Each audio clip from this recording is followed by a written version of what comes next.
Oh, good morning. Good morning. Welcome to Thought for the Day on this beautiful Tuesday morning.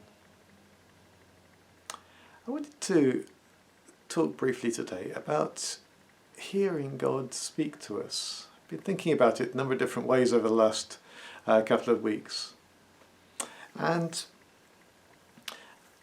I was thinking that we all like to know what God's saying to us.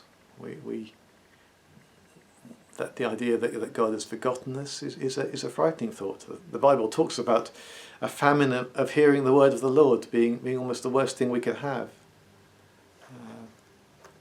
So we want to hear from God. And I think we often think about hearing from God in terms of being in the right place at the right time, being in that wonderful worship gathering where God was really speaking, or going to that place. People talk about, well, I go into that building. I just have that sense that God is speaking to me, or I go up on that, beside that river, or up on that mountain. I really felt that God is speaking to me. And obviously there is something in the need to set aside the things that distract us and crowd us out from hearing what God's saying. Jesus himself told the story of a seed, didn't he? And said some seed, sometimes the word of God falls, it's like falling in the thorn bushes, and everything else, all the other things we're thinking about, crowd it out, and it's not able to grow and take root in us.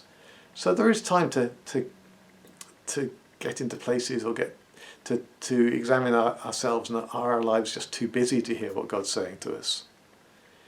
Maybe sometimes going to a quiet place can be helpful with that. But the problem is really not where we are. The problem is what's going on inside us, of course. And I think more important to hearing God's voice is to recognise it. Jesus told another story of a shepherd, didn't he? And he said the sheep recognise the master's voice. They won't follow someone else because they recognise the master's voice. And if we can be people who recognise God speaking, and recognise what it sounds like and the sort of things God says, then we'll be people who start to hear what he says. So if God says something unexpected to you, something you weren't expecting him to say, maybe some test questions. Is it the sort of thing God says? Is it consistent with what he said in his word? God will never tell us to leave our marriage for somebody else that we love. That's not God speaking. That's our own desires. I think God very, very rarely, or might even say never, tells us to leave a church.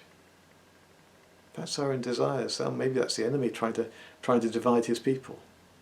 He does sometimes take people and send them somewhere else to do his will, but that's being sent by a church to go and do something new. It's very different from leaving, walking away, running away. And the second of the question is what we're hearing actually just what we want to hear? There's again many warnings in the Bible about prophets even, who say what people's itching ears want to hear. If we sense God speaking to us something that we already wanted, that's the time to be very, very careful. That's the time just to wait, to test it. Does it come back? Is it speaking to? Is it building on wrong desires in our hearts, or is it challenging wrong desires in our hearts? Because the God who is the same yesterday and today and tomorrow, the God who is patient with us, if he's really saying something to us, he will keep saying. He won't say, oh, you didn't hear properly that time, I won't say it again. He's patient.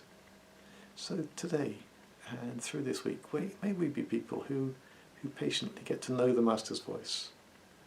Listen to it, test it, not in the way of testing God, but in the sense of checking that it's not just something we ate or some of our own desires.